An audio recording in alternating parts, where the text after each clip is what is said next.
Hello guys, this is शिक्षा उपाध्याय। आप सभी का हमारे यूट्यूब चैनल बीएलएड कोर्स पर हार्दिक स्वागत है।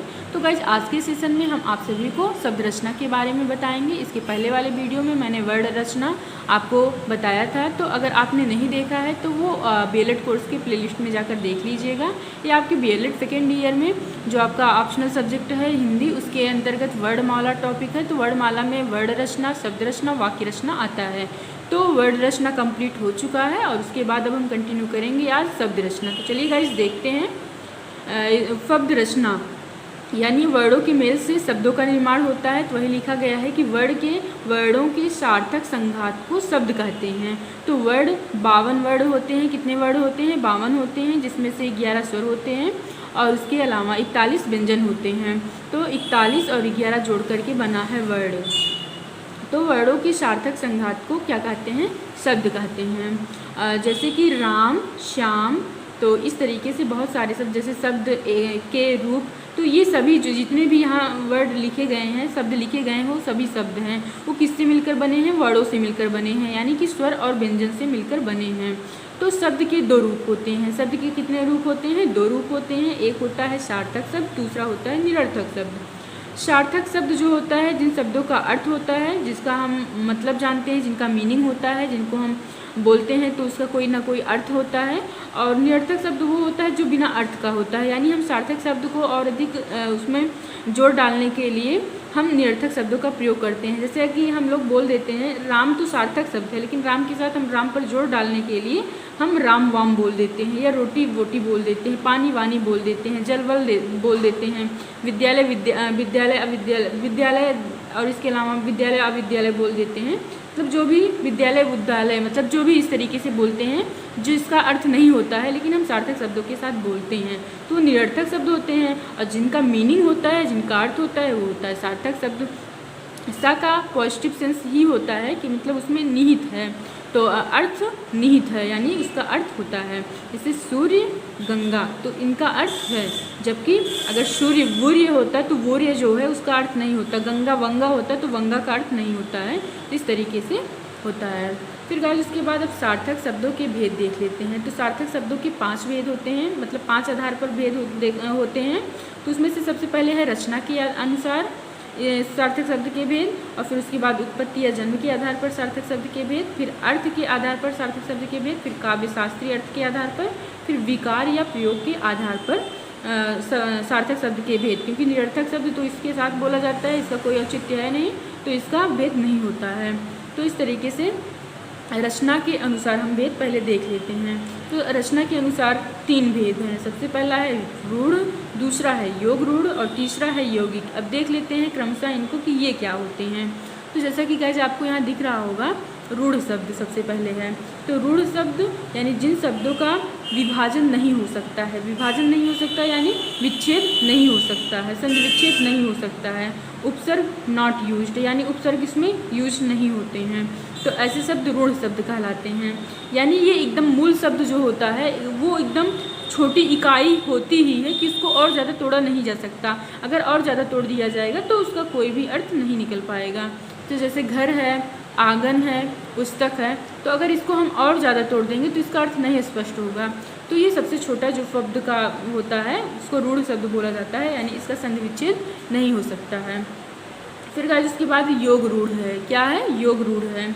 योग रूढ़ जब 2 रूढ़ शब्द आपस में मिलकर के कोई तीसरा अर्थ देते हैं तो उसको योग रूढ़ कहा जाता है। योग मतलब होता है जोड़ना, रूढ़ मतलब होता है ये वाले शब्द। योग रूढ़, अब अकेले तो जोड़ेंगे नहीं, तो उसमें 2 रूढ़ होना ही चाहिए। तो 2 रूढ़ को अगर जोड़ दिया जाता है तो वो बन जाता है योग रूढ़। तो वही लिखा गया है कि जब 2 रूढ़ शब्द आपस में मिलकर कोई तीसरा अर्थ देते हैं तो वो हो जाता है योग रूढ़। क्या हो जाता है? योग रूढ़ हो जाता है। जैसे गज धन आनन, गज धन आनन यानी गजानन, गज धन आनन यानी गजानन। और फिर इसके बाद पंक धन अज यानी पंकज। तो पंक और अज अलग अलग रूढ़ शब्द हैं, लेकिन जोड़ दिया गया है तो पंकज योग रूढ़ बन गया है। फिर गाइस लास्ट वाला है इसमें यौगिक। तो जब 2 रूढ़ शब्द आपस में मिलकर के कोई तीसरा अर्थ नहीं देते हैं, यानी 2 रूढ़ शब्द मिलें लेकिन कोई तीसरा अर्थ ना दे। जैसे कि इसमें था दो रूढ़ शब्द मिलकर के तीसरा अर्थ देते हैं, तो योग रूढ़। लेकिन अगर यौगिक रहे तो इसमें दो रूढ़ शब्द मिलकर कोई तीसरा अर्थ ना देते हों। जैसे विद्याधन आलय तो विद्यालय हो गया, साइकिल धन सवार साइकिल सवार हो गया। जैसे कि इसमें था गज धन आनंद गजानन, पंख धन अज पंकज तो पंकज मतलब होता है कीचड़। क्या होता है? कीचड़, यानी तीसरा अर्थ दिया जा रहा है। और इसमें विद्याधन आलय यानी विद्यालय का एक ही अर्थ होगा। और ये जो है साइकिल सवार यानी साइकिल सवार एक ही अर्थ होगा। तो इसमें जो है तीसरा अर्थ निकल रहा है, इसमें तीसरा अर्थ नहीं निकल रहा है। जिसमें अर्थ निकले तीसरा वो योग रूढ़ और जिसमें ना निकले वो यौगिक। गाइस होता है उत्पत्ति या जन्म के आधार पर सार्थक शब्द के भेद। तो इसके आधार पर कितने होते हैं? 5 होते हैं, जिसमें से सबसे पहला है तत्सम, उसके बाद है तद्भव, फिर है देशज, फिर है विदेशज, फिर है संकर शब्द। अब इन शब्दों को देख लेते हैं कि तत्सम शब्द क्या है, तद्भव शब्द क्या है, देशज क्या है, विदेशज क्या है, संकर क्या है। तो जैसे कि जो तत्सम शब्द होता है ये संस्कृत निष्ठ होता है। तो तत्सम तद्भव आपको पता ही होगा, तो इसको हम यहाँ लिखे नहीं है, लेकिन इसको हम क्लियर कर दे रहे हैं। तो तत्सम शब्द जो होता है ये संस्कृत निष्ठ होता है, यानी ये ज़्यादा शुद्ध होता है अपेक्षाकृत तद्भव के। तद्भव जो होता है ये हिंदी का वर्ड होता है और तत्सम जो होता है ये संस्कृत का वर्ड होता है। तो इस तरीके से ये दोनों आपको क्लियर हो गया होगा कि तत्सम जो होता है वो ज़्यादा शुद्ध रूप होता है वो और तद्भव जो होता है ये इसकी अपेक्षा शुद्ध रूप होता है, ये संस्कृत निष्ठ नहीं होता है। फिर गाइस इसके बाद देशज शब्द है। देशज शब्द देश धन ज से मिलकर बना है, जिसका मतलब होता है गांव या देश में जन्मे शब्द। गांव या देश में जन्मे शब्द, ज मतलब जन्मे, देश मतलब देश में, यानी देश में या गांव में जन्मे शब्द। जैसे कि हिंदी के जो शब्द संस्कृत से निकल करके बदलते बदलते गांव की सीमा में सिमट गए, या हिंदी के जो शब्द गांव से पैदा होकर गांव तक ही सीमित रह गए, यानी वो एक जगह पर सीमित रह गए, ऐसे शब्दों को देशज शब्द कहा जाता है। कौन सा शब्द कहा जाता है? तो देशज शब्द कहा जाता है। जैसे कि पहले इसमें है एग्जाम्पल के तौर पर हम देख लेते हैं मेहरारू। तो गांव में अगर आप लोग अगर गांव से बिलोंग करते होंगे तो आप सभी को पता होगा कि मेहरारू का क्या मतलब वाइफ इनका अर्थ होता है। मनसेदु यानी जो हस्बैंड होते हैं उनके लिए यूज किया जाता है। तो ये चीज़ें सीमित रह जाती हैं, यानी गांव के जो वर्ड हैं इस तरीके से वो गांव तक ही सीमित हो जाते हैं। लोटा गिलास, इस तरीके से बहुत सारे वर्ड बोले जाते हैं। थरिया जैसे, और फिर इस तरीके से बहुत सारे वर्ड बोले जाते हैं जो वहीं तक सीमित रह जाते हैं, यानी एक विशिष्ट स्थान तक सीमित रह जाते हैं, जहाँ से वो उत्पन्न हुए हैं वहीं तक वो सीमित रह जाते हैं। तो ये आपको पता चल गया होगा कि देशज क्या है। फिर गाइस देख लेते हैं विदेशज शब्द क्या है। तो हिंदी में प्रयोग होने वाले वे शब्द जो देश के बाहर की भाषाओं से आकर हिंदी में प्रयुक्त होने लगे हैं तो उनको विदेशज शब्द कहा जाता है। जैसे कि बल्ब, ट्यूबलाइट, लैंप, साइकिल, कफन, कुर्ता, पायजामा, कुर्सी, मेज, काजू, किशमिश। तो ये सारे वर्ड जो हैं तो ये हिंदी में आकर के मिल गए हैं और हिंदी के साथ ही बोले जाने लगे हैं। तो लेकिन ये शब्द भारत के मतलब हमारे देश के नहीं हैं, ये जो शब्द हैं ये दूसरे देश के हैं। तो इस तरीके से ये शब्द जो हो जाएंगे वे विदेशज शब्द हो जाएंगे।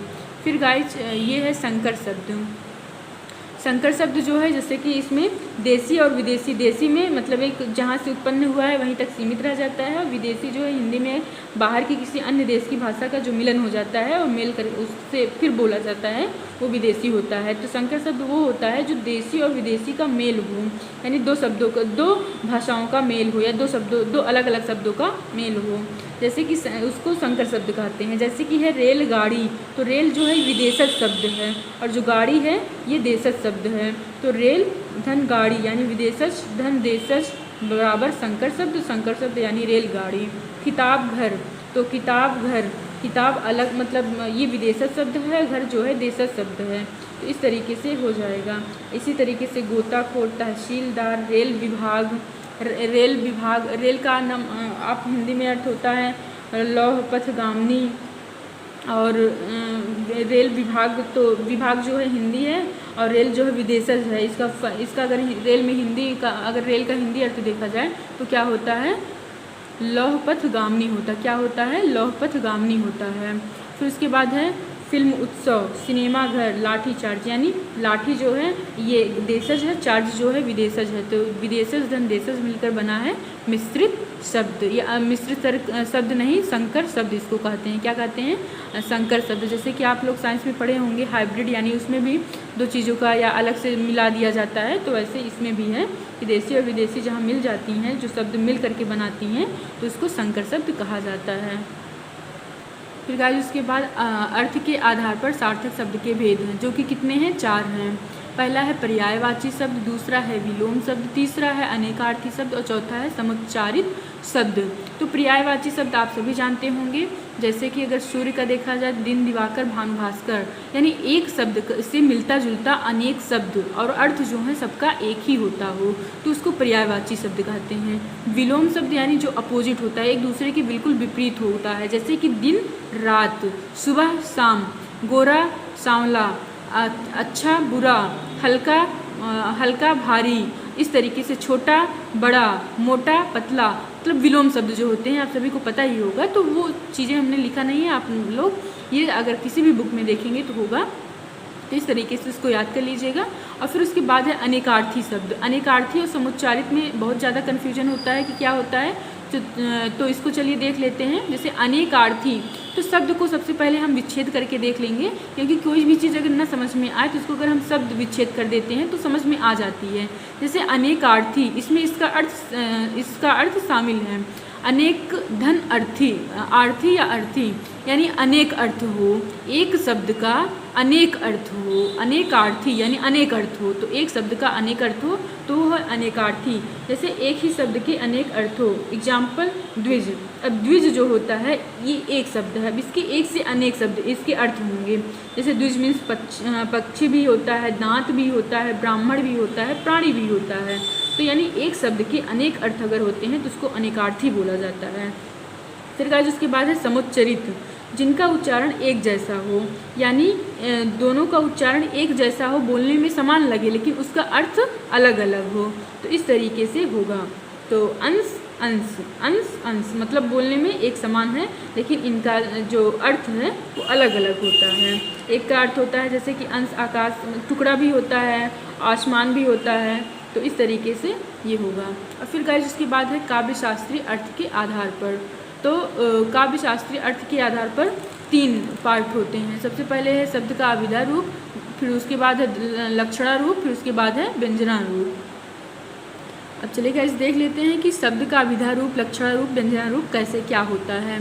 तो जैसे है शब्द का अभिधा रूप, जब किसी शब्द का सीधा रूप प्रस्तुत किया जाए, यानी कोई भी अगर हमें किसी के बारे में कुछ कहना है या कुछ भी लिखना है तो हम डायरेक्ट जो बोल देते हैं, तो जो सीधा रूप यानी जो डायरेक्ट होता है वो होता है आपका अभिधा। तो डायरेक्ट रूप होता है अभिधा, यानी अगर किसी को अच्छा कहना है तो बोल देना केवल राम कक्षा का अच्छा लड़का है, तो बस अच्छा बोल दिया गया है, वो अच्छा है तो उसको अच्छा बोल दिया गया है, इसमें अभिधा रूप होता है। ज़्यादा क्रिएटिव होता है लक्षणा और व्यंजना, ये बहुत ज़्यादा क्रिएटिव होता है। ये तो व्यंजना मतलब अभिधा जो होता है ये बहुत साधारण होता है। जो कवि या कवित्री लोग होती हैं वो लक्षणा और व्यंजना का बहुत ज़्यादा यूज़ करती हैं। तो जैसे कि लक्षणा रूप है जहाँ किसी शब्द को कहने के लिए उसके लक्षण में कोई दूसरा शब्द ला दिया जाए, वहाँ शब्द का लक्षणा रूप होता है। जैसे कि अब राम कक्षा का शंकराचार्य है, शंकराचार्य जो कि बहुत बुद्धिमान थे, उससे मतलब इनको राम कक्षा का बुद्धिमान है ये नहीं बोल दिया गया कि राम कक्षा का बुद्धिमान लड़का है या कुछ भी है, तो डायरेक्ट नहीं बोला गया, उसको इनडायरेक्टली बोला गया कि वो बुद्धिमान है, किसी संज्ञा किसी चीज़ से तुलना करके। जैसे राम कक्षा का शंकराचार्य है यानी बुद्धिमान है, लेकिन वो दूसरे शब्द से उसकी व्याख्या की गई कि यह ऐसा है, शब्द यूज़ किया गया दूसरा। तो इस तरीके से लक्षणा रूप होगा। और फिर उसके बाद होता है व्यंजना रूप, यहाँ किसी शब्द का व्यंग्यात्मक रूप प्रस्तुत किया जाए, यानी अगर उसको कहना है वो इंटेलिजेंट है या बुद्धिमान है या अच्छा है तो उसको उसका अपोजिट चीज़ कह दिया जाए कि उसको खुद समझ में आ जाए कि कहने वाला कहना क्या चाह रहा है। जैसे कि राम गोबर गणेश है, तो राम गोबर गणेश है यानी वो अगर क्लास में बुद्धिमान है तो उसको अगर गोबर गणेश कोई बोल रहा है उसका मतलब वो बुद्धिमान है, वो अलग है। तो इस तरीके से इसका रूप होगा, यानी किसी को एकदम अपोजिट बोल दिया जाए। जैसे कि अगर कोई काला है तो उसको काला ना बोल करके बोल दिया जाए कि वह बहुत गोरा है, इतना गोरा है, इतना गोरा है कि क्लास में कोई इतना गोरा है ही नहीं, तो उसको लग जाएगा कि हमारे जो भी बोला जा रहा है वो गलत बोला जा रहा है। तो गाइस ये केवल समझाने के लिए था, ऐसा कोई कहता नहीं है। तो व्यंजना रूप ज़्यादातर हम लोग जो ज़्यादातर कवि जो लोग होते हैं ये ज़्यादा यूज़ करते हैं कि किसी चीज़ को अगर कोई अच्छी चीज़ है तो उसको बुराई के तौर पर प्रेजेंट करेंगे, कोई बुरी वाली चीज़ है तो उसको इतनी अच्छी तरीके से प्रेजेंट करेंगे कि लग जाएगा शब्दों के माध्यम से कि ये उल्टा है। फिर गाइस प्रयोग या विकार के आधार पर सार्थक शब्द के भेद, ये कितने होते हैं? ये दो होते हैं। एक होता है विकारी या सविकारी शब्द और एक होता है अविकारी शब्द। अविकारी शब्द और या विकारी शब्द या सविकारी शब्द। तो इस तरीके से इसके दो टाइप होते हैं, पहला है विकारी या सविकारी, दूसरा है अविकारी। अब देख लेते हैं इनको, ये क्या है और ये क्या है। जैसे कि इसमें है कि विकारी का अर्थ विकृत करना या बदल देना। विकारी का क्या अर्थ होता है? विकृत करना या बदल देना, अर्थात जो शब्द प्रयोग के आधार पर अपना अर्थ विकृत कर देते हैं या बदल देते हैं। जो शब्द प्रयोग के आधार पर अपना अर्थ विकृत कर देते हैं यानी बदल देते हैं, यानी जब इनका प्रयोग होता है तो ये बदल देते हैं अर्थ को। जैसे पहला है, एग्जाम्पल के तौर पर देख लीजिए कि माता पिता, भाई बहन, शहर सिनेमा, पुस्तक कलम, भगवान शैतान। नोट में देख लीजिए कि संज्ञा सर्वनाम क्रिया विशेषण के सभी शब्द जो होते हैं वे विकारी शब्द होते हैं। क्या होते हैं? वो विकारी शब्द होते हैं। फिर क्या इसके बाद है अविकारी शब्द। क्या है? अविकारी शब्द, यानी जो शब्द प्रयोग के आधार पर अपना अर्थ नहीं बदलते हैं। जैसे कि हे, हो, अरे, अबे, किंतु, परंतु और या। समस्त अव्ययवाची शब्द जो होते हैं ये अविकारी शब्द होते हैं। तो आप लोगों को इतना याद कर लेना है कि समस्त जो अव्ययवाची शब्द होते हैं वो क्या होते हैं? वो अविकारी शब्द होते हैं। फिर गाइस इसके बाद है अविकारी शब्द के भेद। किसके भेद हैं? अविकारी शब्द के भेद। तो इसके 4 भेद होते हैं। पहला है संबोधनवाची, दूसरा है क्रिया विशेषण, चौथा है समुच्चयवाची और चौथा है संबंधवाची। क्या है? संबंधवाची। सबसे पहले संबोधनवाची देख लेते हैं। इसमें आता है हे, भो, अरे, हे, हो, अरे या हे, भो, अरे। और फिर उसके बाद है क्रिया विशेषण। क्रिया विशेषण यानी ये विशेषण की विशेषता बताती है।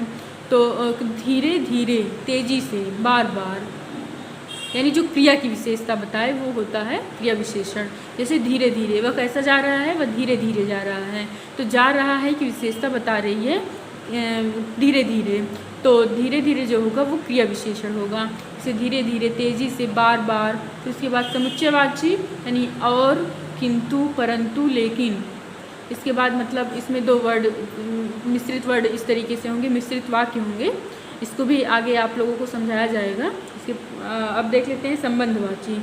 चौथा जो इसका प्रकार है अविकारी का, तो उसका वो है संबंधवाची, जिसमें टक, भर, अथवा ये शामिल है। तो गाइज ये था वर्ड रचना के बाद वर्ड रचना तो दूसरे वीडियो में कंप्लीट हो ही चुका है। ये है शब्द रचना। तो शब्द रचना मुझे आशा है आप लोगों को समझ में आया होगा और आप अगर नोट्स भी प्रिपेयर करना चाहें तो स्क्रीनशॉट लेकर के प्रिपेयर कर सकते हैं। अब इसके नेक्स्ट वीडियो में हम अपलोड करेंगे वाक्य रचना। वाक्य रचना अगर आपका कंप्लीट हो जाएगा तो इसका मतलब शब्द रचना, वर्ड रचना और वाक्य रचना, वर्णमाला जो था वो टॉपिक कंप्लीट हो जाएगा। फिर उसके बाद आपका नेक्स्ट टॉपिक हम कंटिन्यू करेंगे। तो चलिए गाइज मिलते हैं नेक्स्ट वीडियो के साथ। Thank you guys, thanks for watching.